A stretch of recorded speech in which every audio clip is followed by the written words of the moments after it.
അസ്സലാമു അലൈക്കും വറഹ്മത്തുള്ളാഹി വബറകാതുഹു. ബഹുമാന്യരെ, പരിശുദ്ധമായ ഹജ്ജ് കർമ്മത്തിന് വേണ്ടി വിശുദ്ധ മക്ക ലക്ഷ്യം വെച്ചുകൊണ്ട്, കഅബയെ ലക്ഷ്യം വെച്ചുകൊണ്ട് ലോകത്തിൻ്റെ നാനാഭാഗങ്ങളിൽ നിന്നും മുഅ്മിനീങ്ങൾ, വിശ്വാസികൾ ഒഴുകുകയാണ്. ഇപ്പോൾ ഹജ്ജിനുള്ള യാത്ര പോവുകയാണ് പലരും. ഓരോ നാടുകളിൽ നിന്നും എത്രയോ ആളുകൾക്ക് അള്ളാഹു അവസരം നൽകുകയും അവരൊക്കെയും അതിനുവേണ്ടി പുറപ്പെടുകയും ചെയ്യും. ഇസ്ലാമിൻ്റെ പഞ്ചസ്തംഭങ്ങളിലൊന്നാണ് ഹജ്ജ് എന്ന് പറയുന്നത്. അതിന് പ്രത്യേകമായ അവസരം ലഭിക്കുന്നു. അള്ളാഹു ചിലരെ ഓരോ വർഷത്തെയും ഹജ്ജിന് തിരഞ്ഞെടുക്കുന്നു. ആളുകൾ ഹജ്ജിന് അവിടെ എത്തുന്നു, അവർക്ക് കർമ്മങ്ങൾ നിർവഹിക്കാൻ സാധിക്കുന്നു.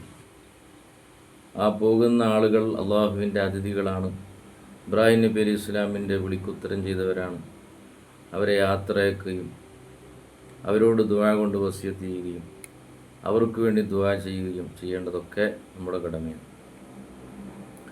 എന്നാൽ നമ്മൾ ഓരോരുത്തരും അതിനുവേണ്ടി പരിശ്രമിക്കണം, പ്രവർത്തിക്കണം, അള്ളാഹുവിനോട് ദുആ ചെയ്തുകൊണ്ടിരിക്കണം. ഓരോ വർഷവും നമുക്ക് അവസരം കിട്ടുമെങ്കിൽ പോകാൻ എല്ലാ സൗകര്യങ്ങളും ഒത്തിണങ്ങിയാൽ നമ്മൾ നിർബന്ധമായും പോകണം.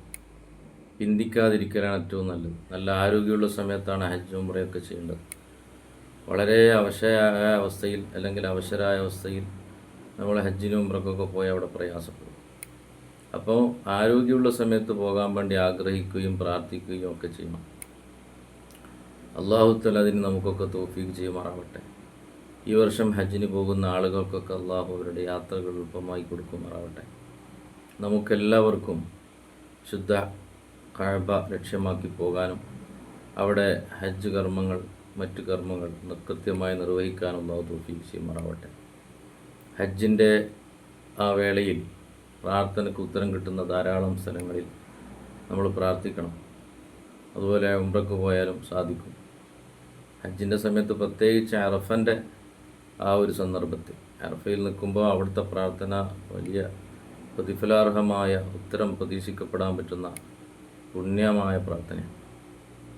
അതുകൊണ്ട് അതൊക്കെയാണ് നമുക്ക് കിട്ടുന്ന വലിയൊരു സൗഭാഗ്യം. അള്ളാഹു അതിൽ നമ്മളെല്ലാവരും ഉൾപ്പെടുത്തുമാറാവട്ടെ. അസ്സലാമു അലൈക്കും.